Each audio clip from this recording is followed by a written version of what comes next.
evening, everyone. Welcome to Fresh Talk. Today we'll be talking about where do broken hearts go. To those in studio, welcome, looking lovely. And to everyone online, wherever in the world you are joining from, welcome. We're happy to have you.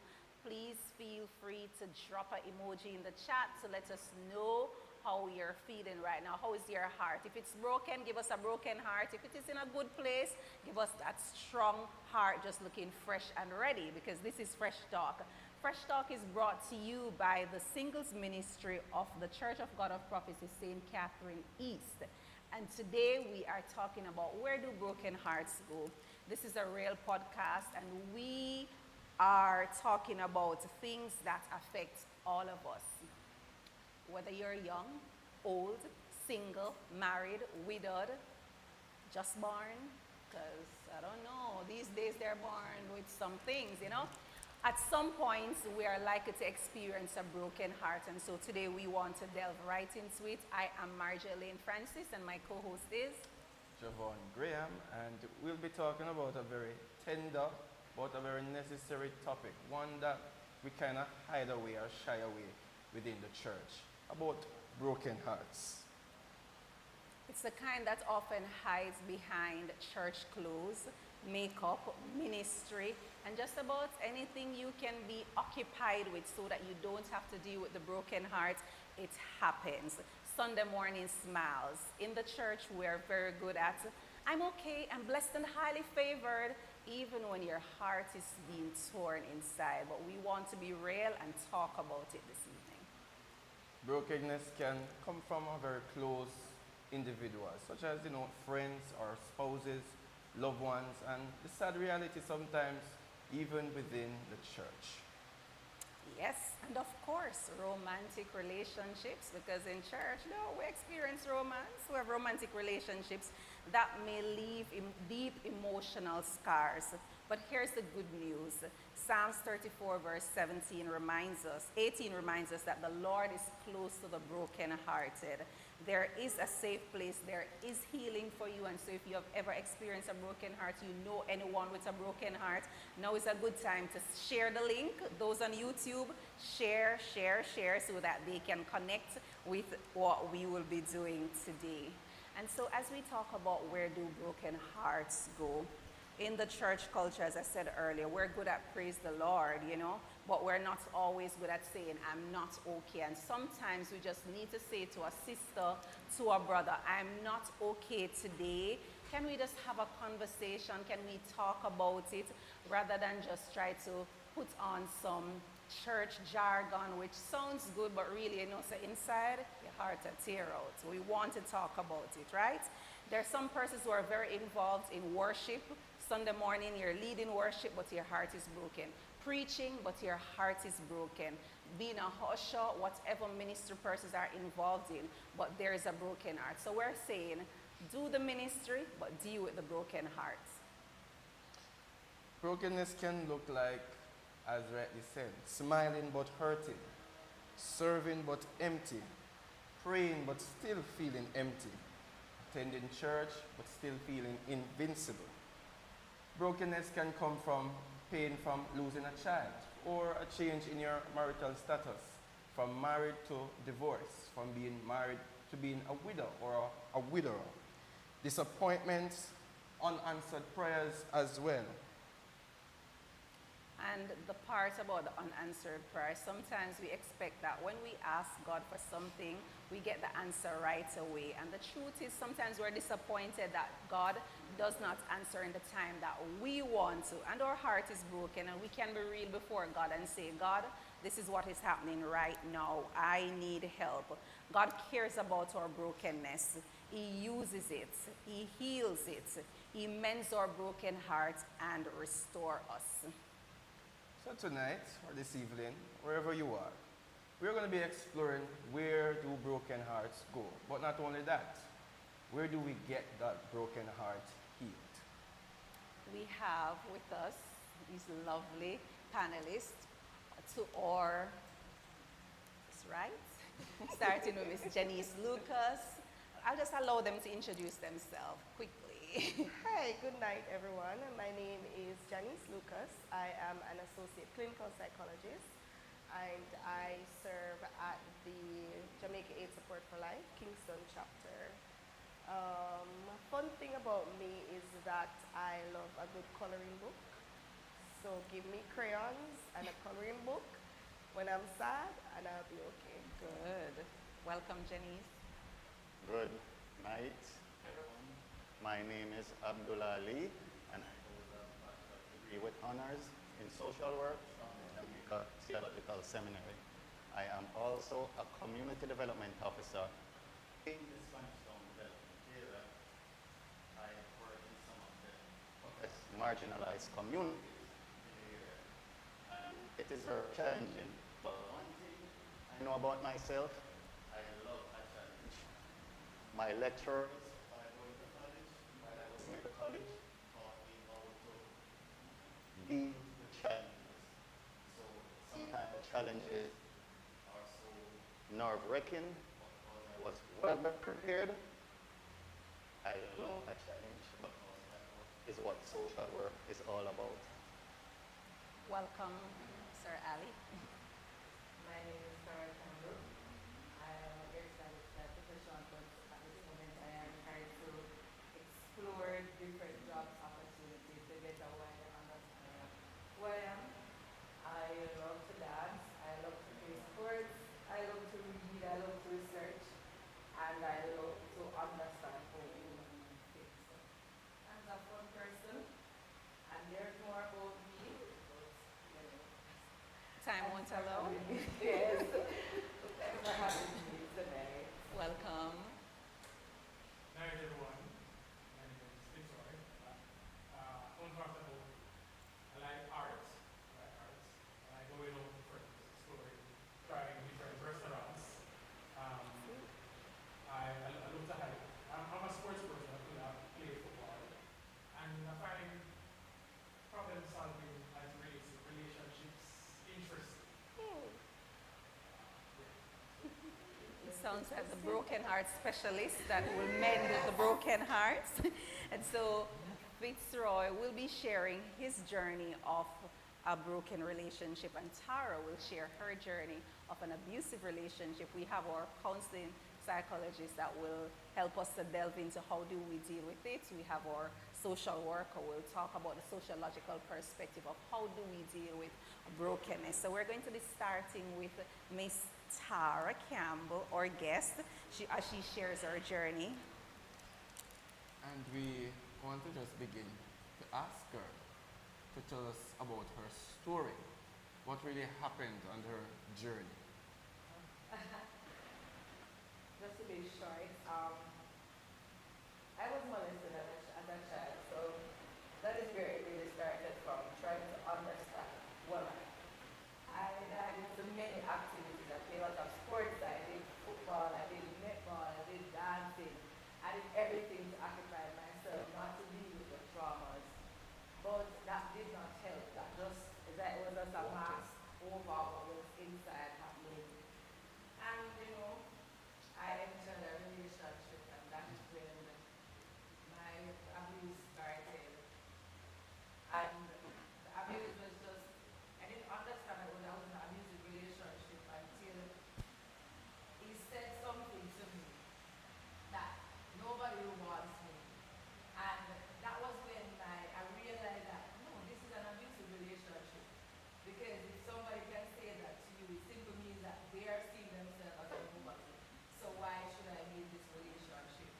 So that is when I really got myself together, and I realized that I am in an abusive relationship. And that's where my journey starts. So we'll continue further talking about different parts. Well, thank you for sharing that. One of the things I note, many women in church struggle with acknowledging abusive relationship because of the guilt and the pressure. How did you realize it was a abusive relationship? As I said before, that one word that said that no man will want me, that was the word that really woke me up. And I was like, then you are not a man. So that was my acknowledgement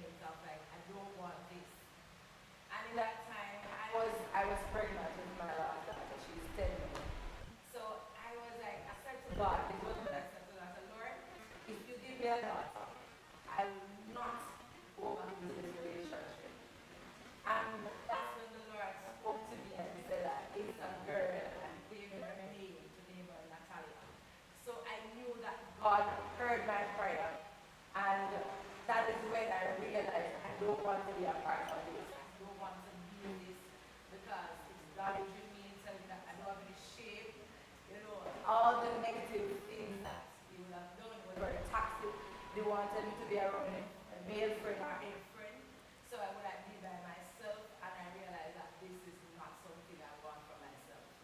So I started to just read a lot, and that's where I started to just read and started to build myself gradually. When I wanted my daughter to go to see someone that she can look up to. So that is when my change really, I really acknowledged and I really started my journey of changing that.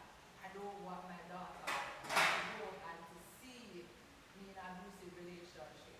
So that is when my change started.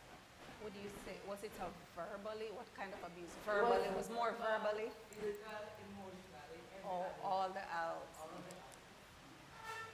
And one of the things also, persons kind of fail to recognize when they're in an abusive relationship. And even when they do recognize, they are fearful in leaving such a relationship.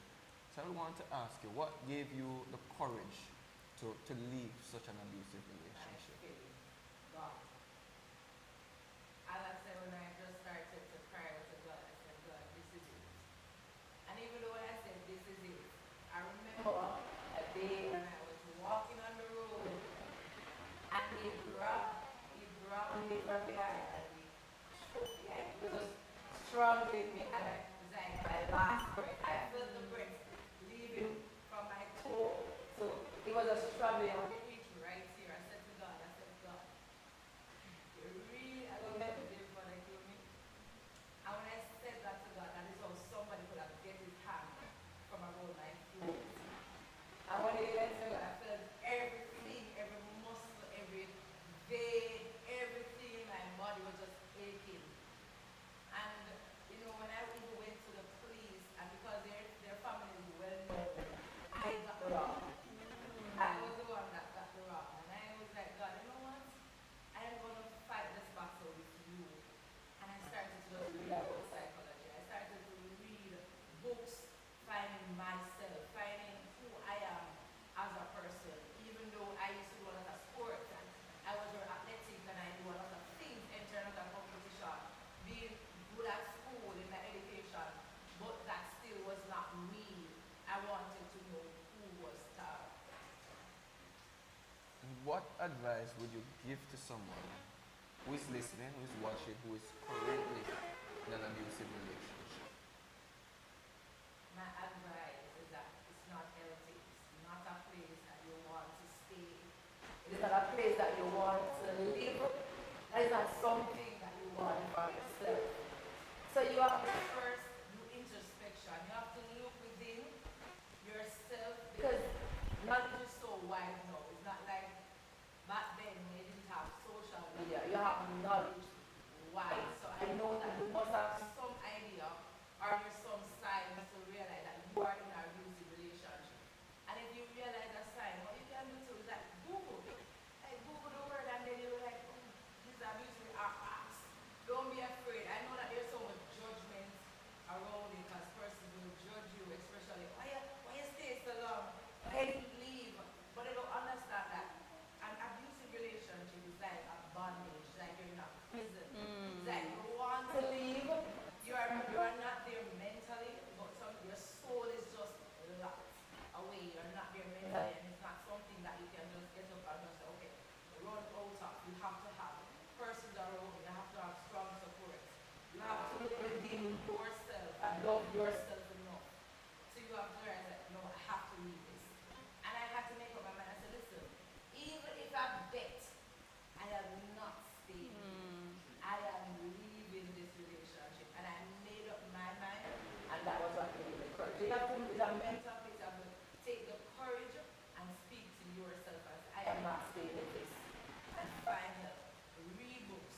Research. Go on the internet.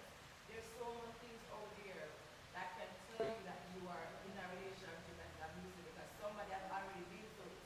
Nothing that we have been through, somebody has already gone through it and they have experienced, and their experience can teach you something or for you to identify that you are going through something similar. And there you go again.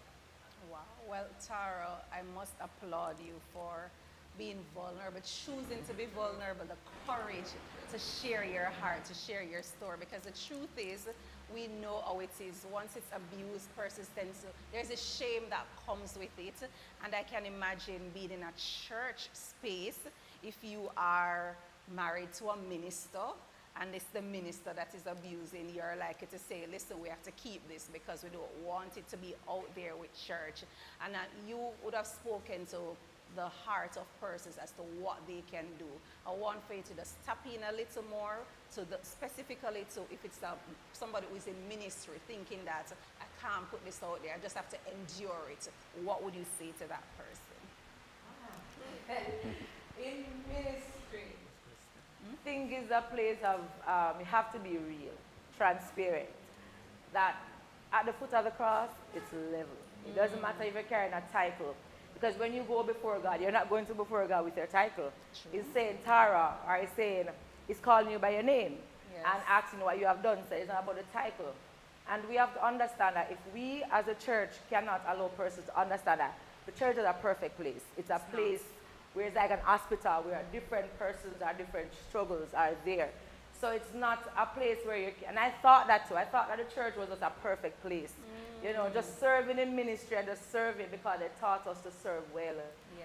But I think that we don't learn to have a true relationship with God. And that is where it is lacking. And then when you understand that nobody's above God, nobody's above God's correction, because we love to correct. You will understand that it doesn't matter if it's a minister, and if you love this person, you will also want help for them. So if you are hiding what the person is doing, it's just not good for both parties. So you are enabling this person to damage somebody else. Because even though you may be preaching, your words, your heart, Bible says out of your heart flow the issues of life. So even though you're preaching, sometimes you're piercing persons not realizing that you're doing that because the inner man is what speaks. It is not the word that comes out of our, it's not just the facade that we put on, is our heart that really speaks. So you have to be real, be transparent, and this is a place persons will come in and understand, oh, I have been through this, so I can go to that church, I can get healed. It doesn't matter if it's apostle, pastor, bishop, evangelist, I don't care who the person is. Because when I read my Bible, I see every man fall. It wasn't, and the title did not stop them from fall. David fall and was a king. Yeah. This prophet in the Bible fall and he was a prophet of God. I see different people fall. Samson fall and he was called to be a great leader, a judge. Yes. So I didn't see where it was just mere man. It was men that carry title, that fall. And because David tried to cover this sin, it caused chaos in his home. But when God allowed Nathan to come to him to realize that this is happening, he acknowledged and he turned. Yes. So when you go to somebody where you know that person trust or accountability partner, you said, you know this person, look up to this person, go and talk to the person. Tell them about what is happening so that both parties can get help. That was powerful. Well said, Taro. And the truth is, as we become vulnerable, share our own story, we also create a platform for other persons to feel okay to share their story. So there you have it. Be real. We're talking about where do broken hearts go. Regardless of the title, we all have similar experiences along the journey. We're likely to have similar experiences. How we deal with it is what really matters.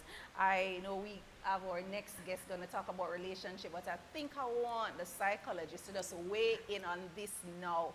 Abusive relationships. You would have, chances are, counseled persons in similar situations. As we talk about where do broken hearts go, what makes it so difficult to leave? It's difficult because persons are seeking validation, they're seeking love, they're seeking a place of belonging. And so if they're in a relationship, even if it's abusive and they're getting the love, they're going to want to stay. So it's a lot of psychological trauma that happens as well. And for Tara, thank you so much for sharing your story. Really brave, really vulnerable. Yes. You know, a lot of persons are not as brave as her to speak up about things like this. And so because of that, they tend to stay because they're seeking love. For someone who was abused as a child, then it becomes maybe natural. For Tara, she was able to realize that, okay, this is abusive, but for others, they'll see it as something that I'm used to this. So if I'm used to this, where am I going to go? If I tell someone, are they going to believe me?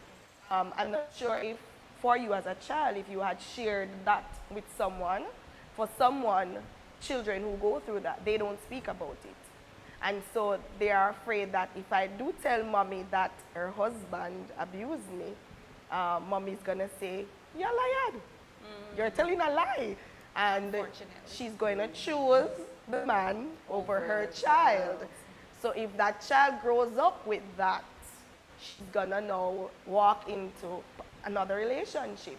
And she's gonna get that abuse and that love from the man, but she's gonna stay because this is what I know, and mommy didn't do anything about it. So this is what I know, so I'm gonna stay because I'm getting love. Getting love. And as you said, I'm getting love. What came to mind, we are in Jamaica, there's a subculture of if him not beat me, him not love me. And I see our counseling psychologist down there agreed. Yeah. Lady Vashti Graham agreeing that that's sort of what we have seen in the culture, and some people think that it's okay. I'm going to ask Sir Ali, who works in community spaces where you're likely to see like, that's just a norm. We just get up and we just, today, you just get a box in your face because you diss me, and persons stay in that. What would you say to that situation, Sir Ali, and what advice do you have for persons? I was listening to Tara, and I was blown away. Even though she had suffered so much trauma, she was able to articulate her experience in a very profound manner, and was able to show how she moved past it and was able to overcome. And one thing that stood out to me when she spoke about having a daughter, when she said she asked Providence if she was going to have a daughter, and she said if the child was a daughter, she wouldn't remain in this relationship. One thing I come to understand is this: when attachments are formed, and attachment theory speaks to this, sometimes it's hard to break away from an abusive relationship because of the attachment that have been formed. And then again, when I hear she said that the person dehumanize her in so much ways. Nobody no wants you. You're not looking good. You're this, you're that. And that can cause deep psychological scars. And if the person that is being abused is not able to overcome, the person can be destroyed. Sometimes broken hearts, as the topic, the theme of the conversation is, sometimes they don't have anywhere to go. But fortunately, to go. Because if you go out on the roads, walk the byways and highways, you'll see persons out there on the street. And I don't think anybody, I have been out there doing data collection for certain organization, and it's heart-wrenching and it's touching, because one thing I try to ask myself is, what happened to this person, why he is in this condition? One person in particular, Hurricane Melissa just passed, and that spot that I saw him, that's where he is, nowhere to go. And I was always thinking, I wonder if some moving from there, and the place was flooded out. And every time I keep driving by, I keep looking out for him, and lo and behold, he appeared back there, He has nowhere to go. His heart is broken. So a lot of times, one thing that I try to do, like Tara said, she does a lot of reading. Me as a social worker, I do a lot of studying. One thing, theory that I am trying to get a picture-perfect, clear understanding is generational trauma, intergenerational trauma, post-generational trauma, and even traumatic slave trauma, Not much research and not much credence are given to these theories and framework, but from my understanding, it plays a significant role in how persons deals with trauma, how persons are traumatized, how persons becomes the person who traumatized person.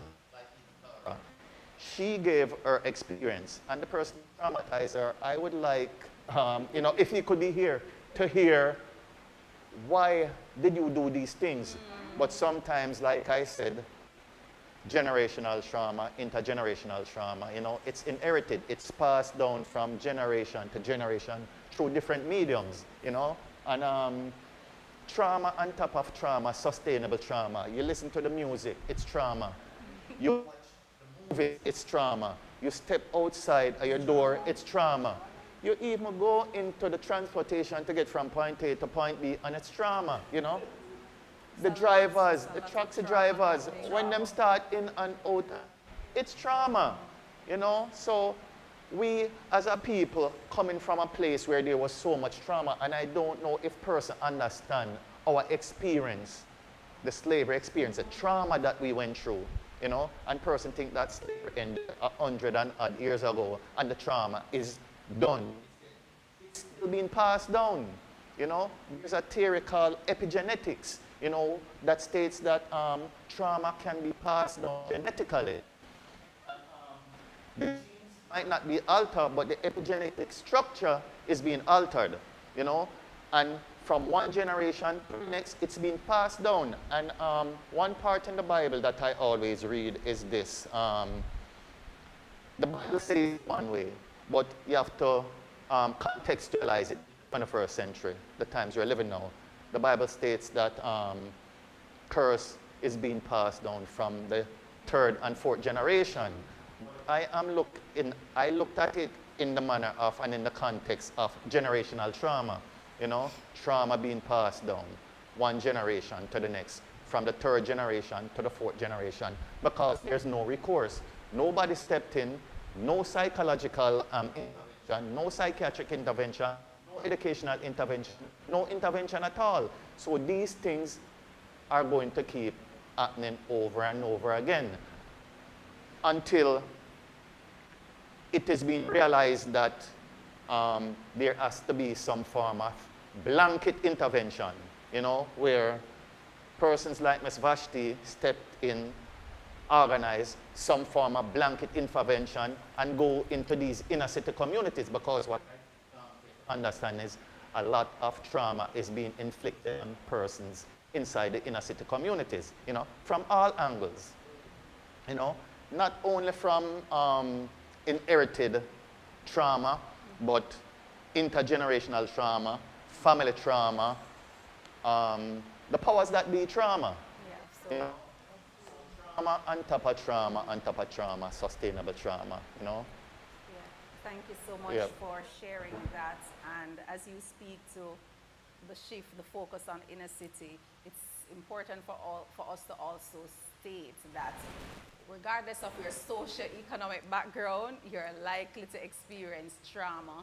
And as you say, if it's not dealt with, if we don't have the conversation to talk about it, if we don't get to the space or get to the place where we accept that, I mean, now Jamaica is shifting to accepting that therapy, counseling is okay. And so we have our counseling psychologist, Ms. Janice Lucas, we have Mrs. Vashti Graham, and so many other counseling psychologists, either through social work or psychology, that can help, and different places.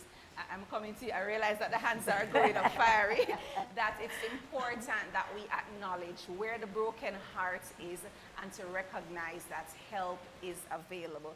For our persons online, if you have a question, please put that question in the chat so that we can also share with our panelists.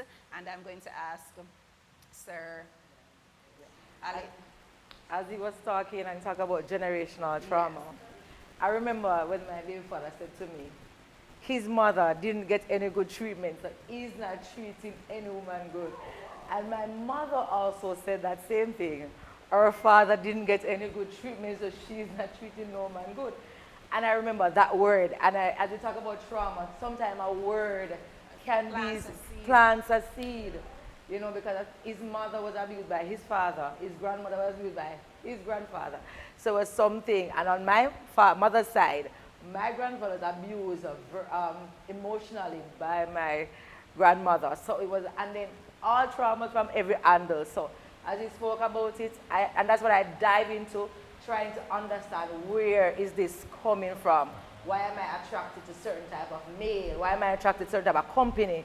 Why I go to this place or that place? Because even things that we watch or things that we listen to is also a reflection of our traumas and our family generational thing. Like you say, you know, Mama used to do this, and then you realize, you used to do that. So many things, even the way we speak, sometimes I realize our grandmother or our great-grandmother. So I digged in my family background, and I'm not a dreamer, so I dream things in way back, and I will ask questions, and my mother will say, yes, this happened, or person will share with me and say, these things happen in my family. Thank you. Yeah, and like she said, she's trying to go back, where all this trauma come from. And like I said, if you keep going back and back and back and way back, don't forget the slavery experience, because trauma, serious trauma came from there, and it been passed down. And then we have just been coming out of the COVID-19 pandemic, isolation. That was another trauma. Everybody think the world was going to end, and we were locked down for a couple of years. It was traumatizing. Now, a few weeks ago, we have Hurricane Melissa that Trauma. for the country, trauma, So what I'm wondering is if there are persons, individual agencies that are collecting data from the COVID-19 pandemic coming onto Melissa and trying to see what actionable information they can gather from all those trauma. Because, believe me, in the near future, you're going to have a lot of children are not in school, they're traumatized, because I have visited down there and there's so much trauma. So we have to look to the future and try to figure out and try to see how we can stem the tide of trauma that these young ones are going through. I've heard about all the aid, all the supplies that are being distributed out where the devastation happened, but I haven't heard anybody speaks to the fact that we need social work, we need psychologists, we need counselors to go there and blanket the whole western half of the country. Because if that doesn't happen, then there's going to possibly be a catastrophe in the near future. I believe, and I know Mrs. Vashti Graham from the Jamaica Social Work Association would have been doing some work in terms of speaking to the whole issue of how persons were impacted by the Hurricane Melissa. There are other agencies I've seen online where they're doing that, just bringing people together to say, hey, let's talk about it. Because truth be told is, even though for some of us in St. Catherine, in Kingston, other parts of the island were not affected directly, when we see what our fellow Jamaicans go through, it breaks our heart. Yes. I know for me, my heart is like, yes, so it breaks our hearts. So as we talk about where do broken hearts go, that even as we think about broken hearts, is that we also begin to think about broken heart can come from being affected by a disaster. Yes. Yeah, and just if we are in an accident, whatever it is that we experience, anything traumatic, and even it doesn't have to be to the stage of traumatic, but the fact that we experience it and we may have memory of it, the heart may be broken. And so as we have the conversation today, where do broken hearts go? If you're just joining us online on Fresh Talk, welcome. We're talking about where do broken hearts go. Lady Tara shared our own experience of abuse and how she dealt with that, how she was able to come through, overcome, and deciding that, listen, I saw this in my generation, it's not going to follow, it ends right here. And I believe that a lot of us need to get to that place of being radical. We see some things happening in our family and we need to decide that it stops right here. It's not going any further. And so we take the necessary steps to do that. We are going to be talking with the gentleman who has been waiting patiently, Sir Fitzroy Black. And we Yes. can recognize that there are various avenues to broken hearts. And we have, as I said, a gentleman who has somewhat a different experience, one that many young adults can associate themselves with, even older believers. So we're going to be asking Fitzroy to share at this time his broken heart Journey. experience.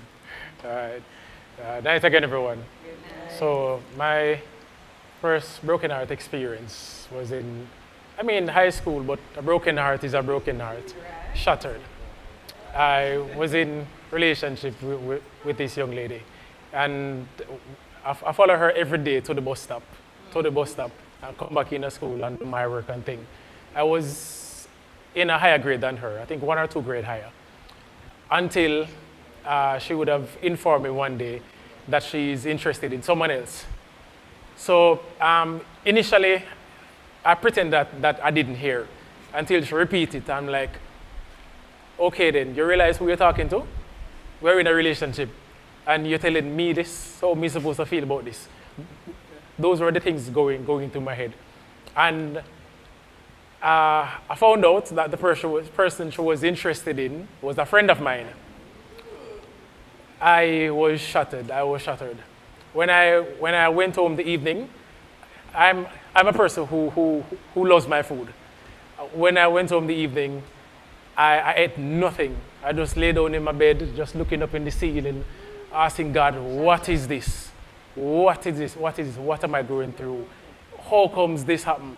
And for days, it bothered me. And I also prayed about it. But I wasn't so mature in my spiritual life as it. But nevertheless, I prayed about it. It took me a good amount of, I would say, weeks to get over it. But that was my first broken experience, and it wasn't anything nice. It wasn't anything nice at all. And I'm sure there are some other young men online or older men say, Jaja, my youth can relate to what you say. Feel that thing there.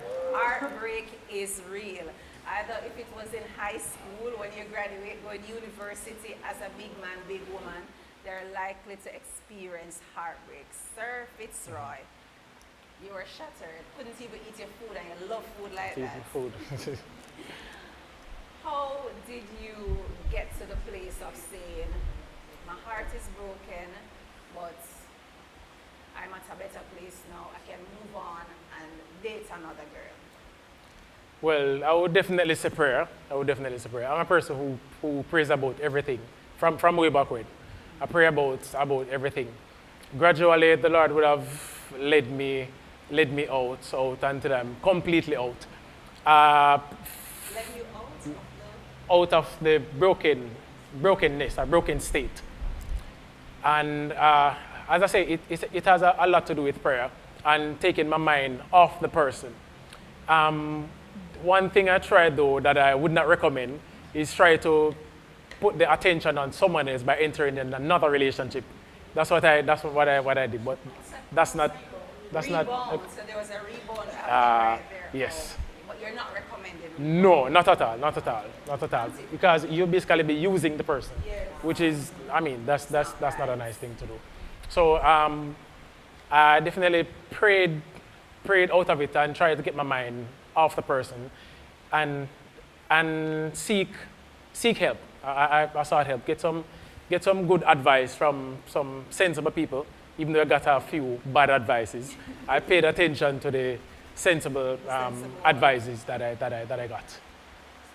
Fitzroy, you mentioned you pray about it, you pray through. There are some persons online, they're listening. They're not at that place yet to pray about it. What I've observed in, just in spaces, when men experience broken hearts, some them get busy, very busy. Were you busy? What were you busy doing? They find all kind of things to do. Did you do that, or did that work? I got a bit extra busy, not a lot. But just to shift my focus from her to basically anything else. So even though, example, football, example, art, I did my art and I paid most of my attention to art. And a few times I'll see her walk passing, I'm going to feel, well, not away, but I would feel hurt because that's what it is. It is hurt. And the emotion at the time, it was overwhelming. It was overwhelming. But as I said, prayer got me through. Prayer brought you through, and that's good.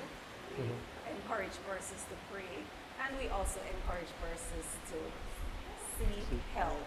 If it is that you need to go to the therapy, and I'm a big mental health advocate, in the same way we spend the time, if we're not feeling well, we're going to the doctor writes the prescription, we go fill the prescription, we take the medication, invest in your mental health. If you're not feeling well, emotionally have a broken heart, things are just not working out, talk to Miss Lady Janice Lucas, Lady Vashti Graham, talk to a therapist. Invest the money, because you are going to spend money to buy medication. You can spend money to ensure that your heart is healed, your mental health is at a good place. So that's my recommendation to persons. Sir Fitzroy, you know, a love story, yeah, man? And so you would have gotten to that place, and you're saying prayer brought you through. Now, that was in high school, you're older now. You would have had friends, no doubt, who experience heartbreak, other males. What would you say to them if it is that they experience a broken heart? First of all, acknowledge that you are hurting. Acknowledge it. Then you address it. Because we as Jamaican, our men on a whole like to be tough, or tough it out, tuggy, or man no cry or anything like that. No, acknowledge the hurt and deal with it. Even if it means that you go inside and bawl about the situation, pray about it, or even seek help, professional help. Yes. I would recommend. You'd recommend. That's great. This brings me now to having our psychologist weigh in on it. I mean, broken hearts, a young man, and I must commend him for being bold and sharing. Because usually men don't talk like this publicly about a heartbreak. They'll talk about other things, but not necessarily about a heartbreak. So thank you, Fitzroy, for being bold and sharing that. And what would you say to male or female who have a broken relationship? I mean, a heartbreak, and the reason why we feel it so much is because when your heart is broken, it actually activates the same areas in your brain as physical pain. So that is why it feels like this is really hurting. And I can say that my heart, some persons might say that I feel like my heart is literally hurting. It's tearing apart, and that's because it's activating the same region of the brain, right? And so it's important, as Fitzroy, you know, to talk about it, because talking about it makes it open for persons to know that, okay, this has hurt me and I need some help. Yes. For a lot of persons, they shy away from it, right? And if it becomes too overwhelming, then we head into traumatic experiences, and we also head into grieving, right? And for relationships, you can either grieve the person, you can grieve the fantasy of the relationship that you thought you would have had. And so it's not necessarily the relationship itself that you grieve, right? So firstly, you have to find out, what exactly am I grieving about? Is it the person, or is it the relationship that I thought I would have had? The future that I thought you would have had, married, picket fence, children, everything, right? Yes. So it goes further than that, right? And so persons need to get the help that they need. And if you find that you are isolating yourself, for some persons, they get busy, right? You got busy, you started playing football, you started doing a lot of things. One thing that he did was to get into art, and that's not too bad, because it is like a creative space, right? Because art therapy can actually help you to grieve that process, right? Yes. But for a lot of persons, you might find that they isolate, they get depressed, they develop anxiety. There's fear of going into another relationship because, okay, my heart was broken. Someone comes to me and say, oh, you know, I like you, and you're like, get away from me. I fear that, because you're not sure if this relationship will end up the same way. And so it's important for you to grieve the relationship, right? So a heartbreak is not the end of the world, right?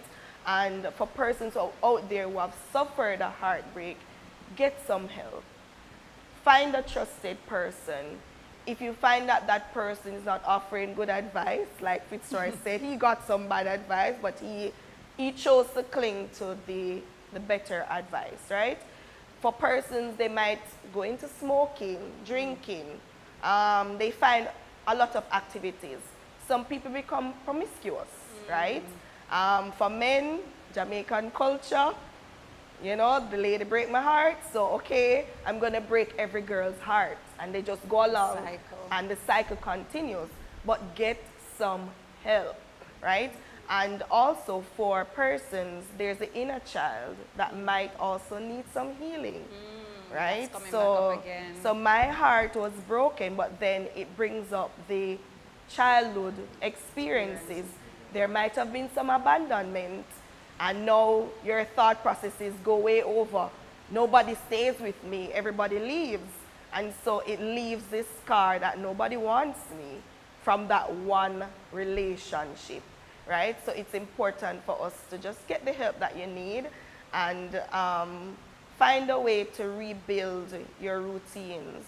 So whatever that means, get the sleep that you need, get the rest that you need, get the food that you need, find avenues that are not what we call maladaptive coping, which is the isolation and the smoking and the drinking. Right. Find adaptive ways to cope. Prayer, right? Because we are children of God. So Yes. prayer is important. Talking to someone is important, right? And you know, just know that you are not alone. And I think a lot of persons fear that as well. The relationship has ended. I'm alone in this. Nobody understands me. And so it's important also for us to validate the person's pain.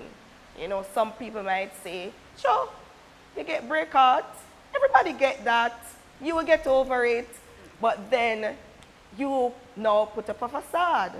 I'm supposed to be okay, so I'm not going to share what I'm going through with you because they said I'm supposed to get over this and it will be easy. But then, you know, you learn to validate the person's pain and also come from a place of understanding.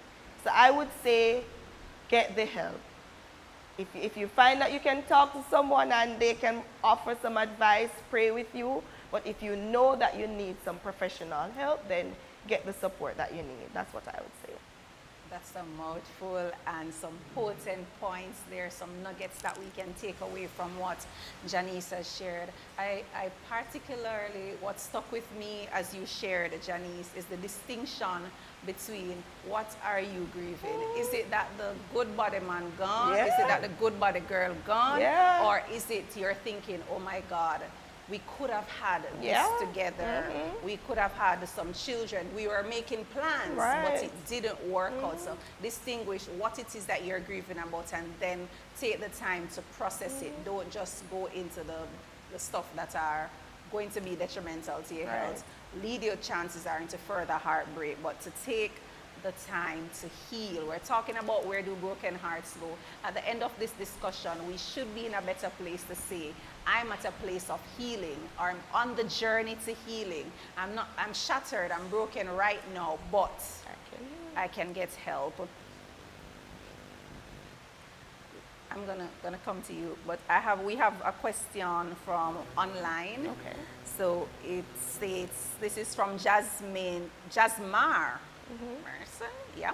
He's saying, is it healthy to avoid those family members who bring the trauma in order to not carry on the trend? If it becomes too much. Oh, let me finish it. Okay. Or one should talk about it with them, even if you think you would be overstepping to address it. You mean the persons who traumatized that person? So family members that caused it, right? So in a place like that, it would be important to get help, right? But also, and it's going to be really hard, is forgiveness. And that's a big one, right? Because how can I forgive the person who has hurt me? But the forgiveness becomes important because it is not about the person, but it is about you and learning to let go. Let go. And the thing is that you can love persons from afar, right? Because there are also boundaries that you can set, healthy boundaries that you can set to ensure that you are mentally well. So if you are not able to deal with that, because some persons, they become afraid to share. So when Tara said, as a child, this happened, it was not shared, but now you're older and you're probably seeing this person, they're coming around, and automatically your brain triggers because this happened to me, I didn't share it, and there's a lot of psychological, things coming up. I'm now fearful, right?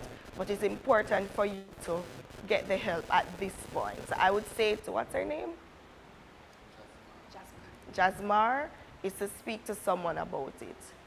Speak to someone and get some help. And sometimes we just have to ask God for the courage to speak to the family members about it, because when we don't deal with it, like Tara would have said, you don't deal with it, it just transfer from one generation to the next, and chances are 3 generations could be in a household experiencing a broken heart or trauma from an experience, but none of them are having the conversation. And so it's not, it's an unspoken thing. You wanted to add, Sarah? I wanted to add, as Christian, when we go through trauma like that, we don't want it to be where, because I did that, when we start to pray, we are praying for revenge. Sometimes our prayer, we think that we are praying real good, but our prayers are revengeful prayer, like, one God punish the person, or something to happen to that person.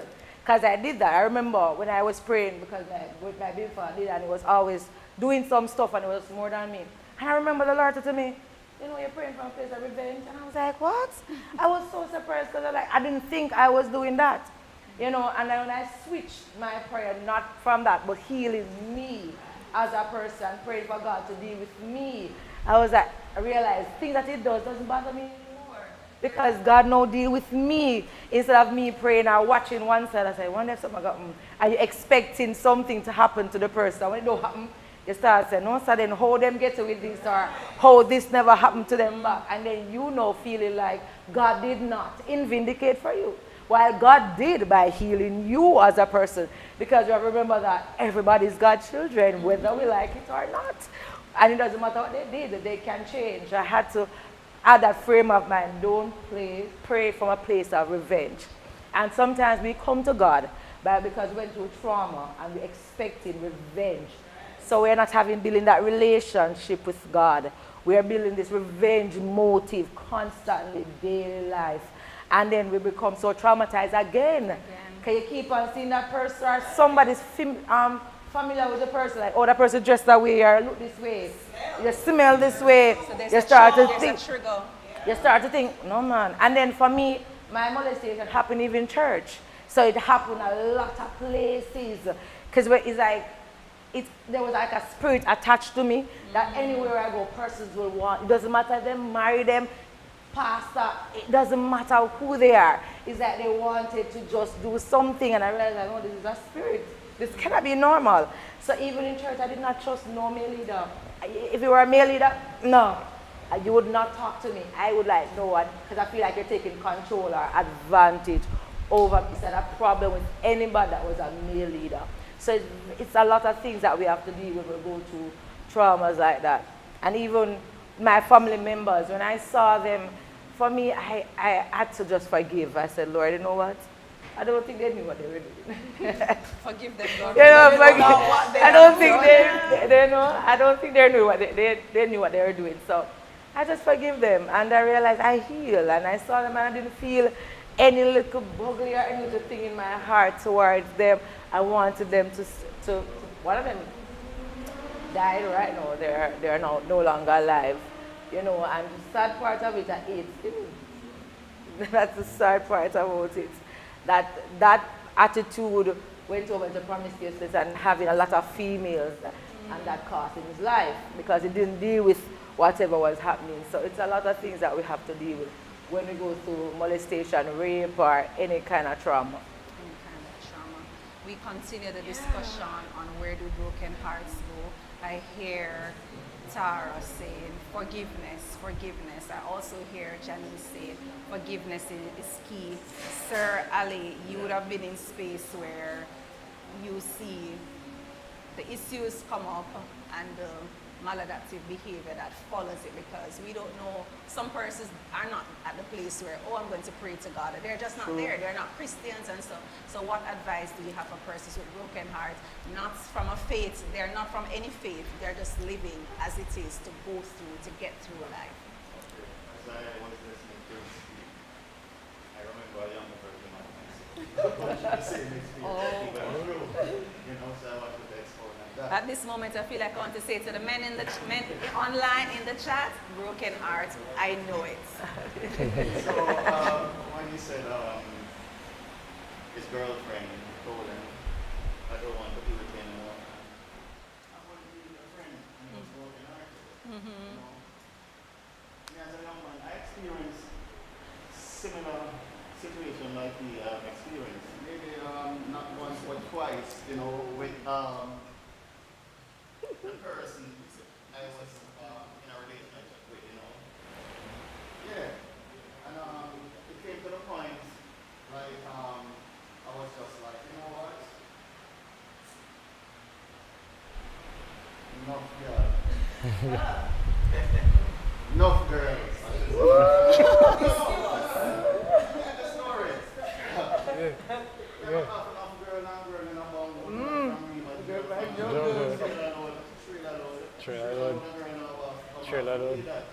You know, and that was the attitude and the direction I went in, and wrong choice. Because what happened, I ended up having multiple baby mothers, that's what we call them, multiple children with different women. And after a while, I came to realize that didn't solve the situation. It only made the situation worse. Because it was like I had a burden on my head when you have to deal with multiple women, with multiple children, you know, multiple back and forth arguments. And not only multiple baby mothers, multiple other women, you know. And that lasted for a long time, even up to my adult years, because you know, a lot of times where we get our perspective from what we see on the media, you know, what we see on the rap videos, because, you know, how they exaggerate the bombastic attitude, the misogyny, you know. So I think that was one of my guiding points, and it caused me a lot of pain, a lot of trauma, back to trauma. And the only time I start getting a grip of what was going on and know that I had to make that change and figure out how to make that change was when, by chance, that is another story, I got involved in the profession of social work by going to social work school, because the social work curriculum is structured in a way that you have to do a lot of introspection.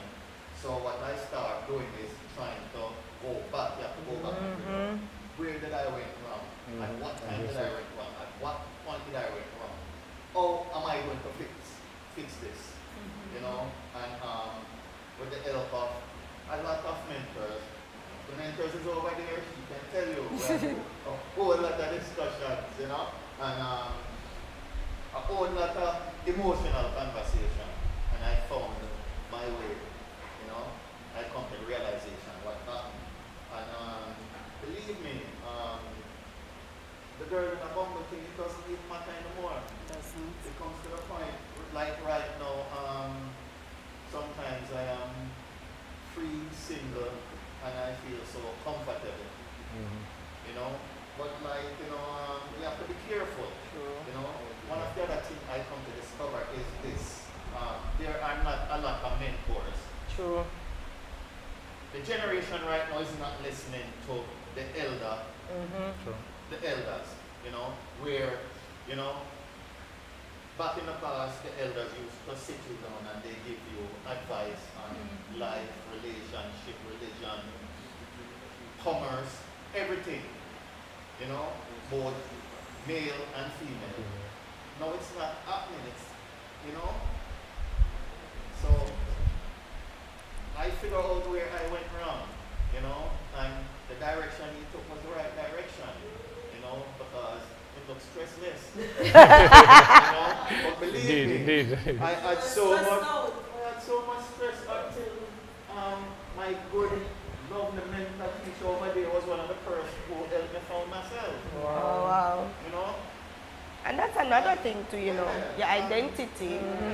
When your heart is broken, you search for your identity. Like, who am I without this person? How am I going to manage? It was just like one girl, all right, you know, I'm going to go over here. So I work out you about 10 points over here, so 10 all done, I'll get 10 more. But still experiencing the brokenness Right. process. I'm happy that you said that, the importance of mentor in the church, in other spaces. It's important that we have someone that we're accountable to, accountability partner. A lot of times we're in spaces like, I don't need nobody, I'm good, me by myself, but we were not meant to be by ourselves. God designed us for community, for family, for friendship. And so it's important that when you're going through a rough time, a breakup, that you have at least one person, if it's even to just listen to you, even if they don't have all the advice, all the solution, but the fact that they're around and they're able to listen to you, then that does make a difference. And so we're saying to those online, those in studio, if any challenges that you're having, if you don't have a mentor, seek out a good friend, accountability partner, so that you can share, and get the help that you need, because we're talking about where do broken hearts go. And I would just like to add, the choices you make in the past can carry over and affect you in the future. Naturally. For a long period of time, because based on the choices I made to adopt this girl in a bungle attitude, trailer loader girl, even now, although I found myself and figure out how to navigate the vicissitudes of relationship because of a past decision I made, there is a certain residual effect that I still have to deal with, you know, trauma. On top of trauma. So we have yeah. to deal with the issues as Residue they come. cause maladaptive decisions. Thank you for sharing those very thoughtful insights. One of the things that we recognize in the church is that when young adults, even the older believers, as someone would quote it, experience heartbreak, but yet they still have to lead within ministry. What advice would you give? And I'm going to throw this at both Tara and Fitzroy. Would you give such a person who is in ministry, but they will have experienced heartbreak? For example, they're in the same space, in the same church, maybe serving on the praise team or the choir, or in a relationship, and there's a heartbreak. Although one goes by continuing ministry in that authentic and genuine way. All right. First of all, similar procedure. Acknowledge it and address the hurt. Well, the person is there within the space of ministry, ministering on the same ministry, praise team or choir, usher, or whichever it is. You have to decide to also forgive. Forgiveness is good. And a part of forgiveness, what encourages forgiveness, you can pray for the person. It's highly unlikely that you'll have somebody in your heart and pray for them, unless you bring bad prayer. Good prayer. Unless you bring bad prayer, but we're not talking about bad prayer. But praying for the person, and also definitely praying for yourself, realizing that you've been hurt, and it is not God's plan or God's desire for you to stay in that hurt, stay in that broken state. So you have to move forward. It's not going to be easy, but it takes a made-up mind. If it is, depending on the depth of the hurt, if it is that you need to maybe take a break from the praise team, from the ministry, speak to somebody, not necessarily in details, but speak to someone and let them be aware of maybe at some level of the situation, and then take a break so that the healing process can continue. And also, healing is a process. It's not something automatic. So your heart is broken now, and a few days or next week you expect it to be good. No, but healing is a process. For me, serving was easy because even though going through a lot, I grew up in church. So I always learned to serve. I was taught to serve and to serve well. So even when I was going through my traumas or going through what I was going through, it was the problem in serving. But until God got a grip of me, for me to realize I'm pouring out so much, but I'm not feeling, but I'm so empty. So I was an empty vessel pouring out. You can't pour from an empty vessel. So I got so cultured in serving. It was like a routine. Love to serve, love to give, love to do all of that. Until the Lord taught me about having a relationship with God. When I got an understanding of what was true serving, is when I started to dig deeper in the Bible, stopped quoting scriptures, and started to just research the scriptures and meditate on the scriptures. And I found out that many of the persons that the Lord called were not good husbands, were not good fathers, were not good role models to your children. And that was when and I think this year is when I got my wake-up call to realizing that even though everyone will say, I serve well, what will my family say about me? That was my wake-up call. And that was from Moses' experience, where Moses was supposed to circumcise his son. He circumcised everybody else but not his son. And he was about to lose his life, and his wife, Zipporah, had to step in the midst. And a woman should not give a sacrifice. That was not the way the Lord ordained it for a woman to give a sacrifice. But she had to fill a gap that she was not the one supposed to be filling. And I realized I was serving, I'm getting emotional. I was serving everybody, but I was not serving my children. I was not serving myself. I was not having that true, authentic relationship with God. And I was like, no, I don't want this anymore. Because yes, everybody will say, yeah, Tara, serve well. But when I remembered, my daughter said something to me, and it woke me up. And I was like, no, man, I'm not doing this good. And I said, Lord, teach me balance.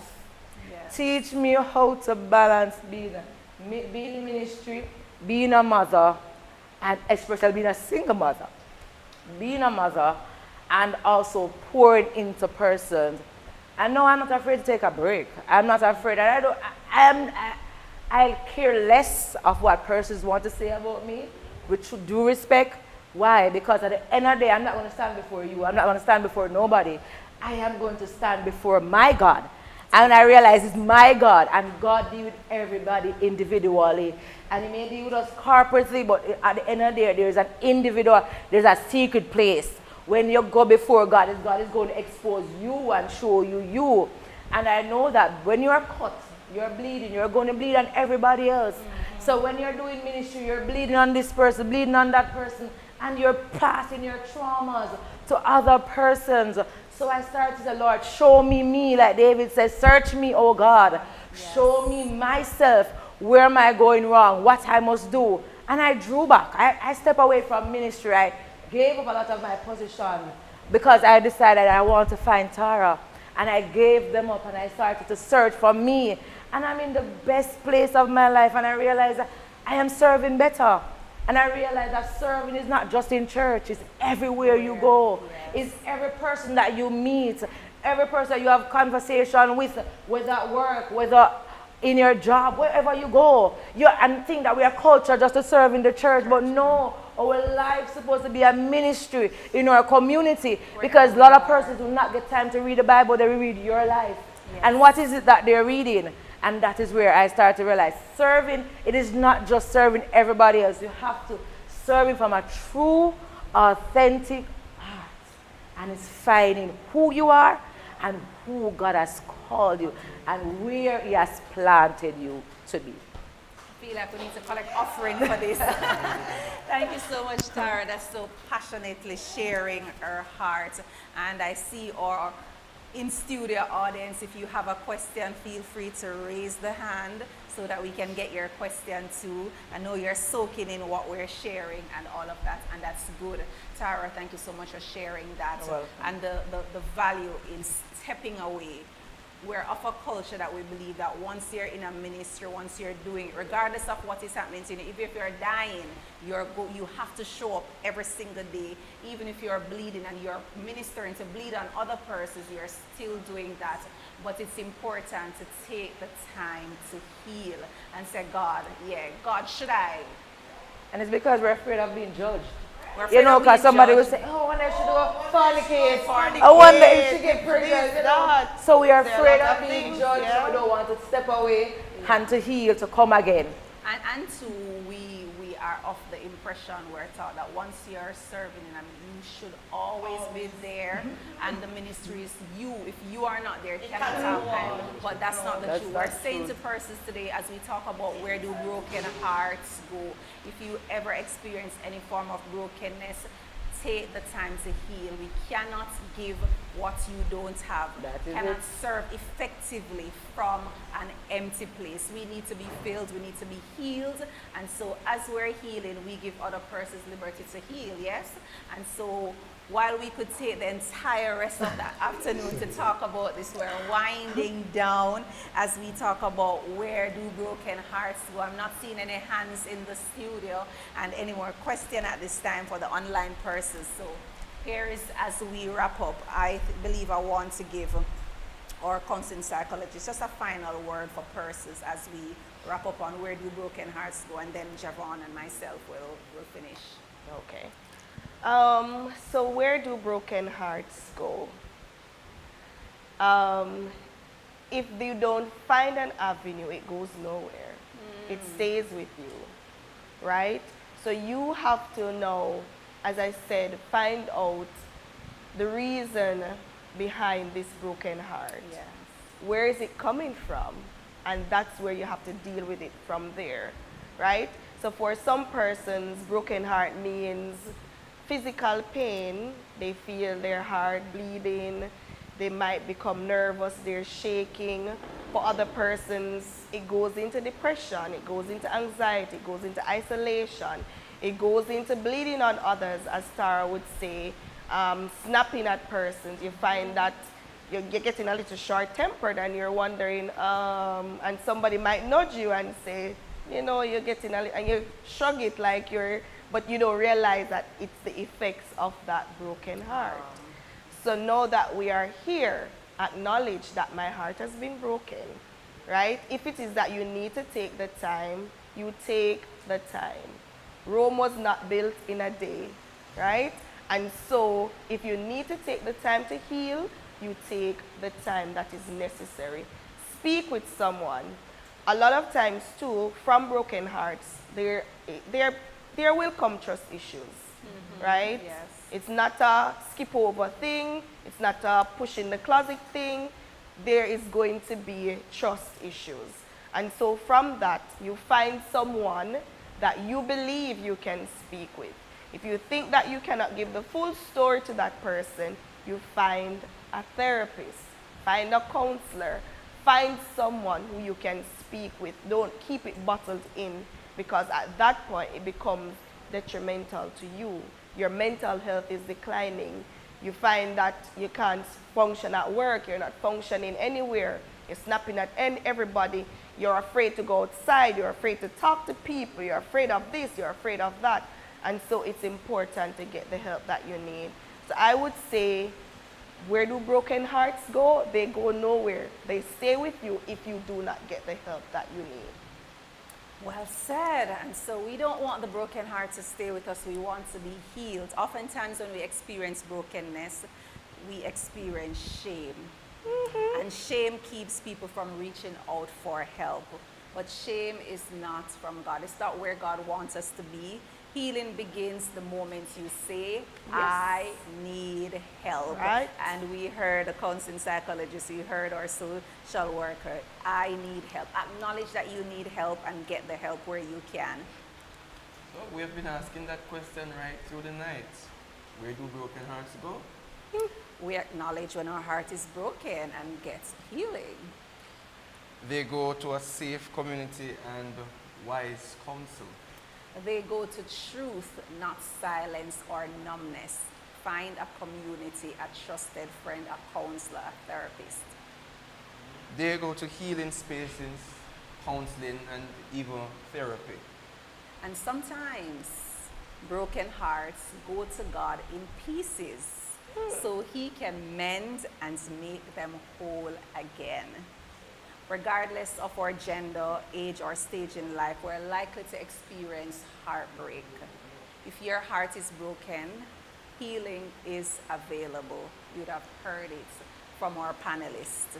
Our panelists who have experienced brokenness, heal, or counseling psychologist or social worker. Psalm 147 verse 3 reminds us, He heals the brokenhearted and binds up their wounds. We encourage you to connect with a trusted friend, mentor, therapist, and take time with practical steps to heal and to become whole. To our guest, Sir Fitzroy Black, Lady Tara Campbell, Sir Abdullah Ali, Lady Janice Lucas, thank you so much for taking the time to share with us on this Fresh Talk podcast as we explore where do broken hearts go. Big up to our leader of the Family Life Ministries, Lady Vashti Graham, or Fresh Singles Ministry leader, Lady Dahlia Miller, big up. And to all the Fresh committees, thank you so much for your input in making this a reality. To our camera man or photographer, the team, Lady Simonette, all the person, all of you in the audience, thank you so much for taking the time to be here this evening. And for those online, we are grateful that you joined us. And for those who will be joining after, you should have been here to catch it live, but we're happy that you'll be able to be online to watch the recording. And as you do that, please go right ahead and click, if you have not yet subscribe to the Fresh Talk podcast, click like, yes, and leave a comment. We want to hear from you.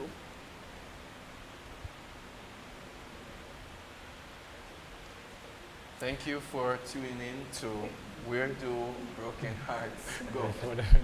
And go ahead. We pray that you experience divine healing and may the peace of God surround your heart today and beyond. God bless you. Thank you for tuning in. Thank you.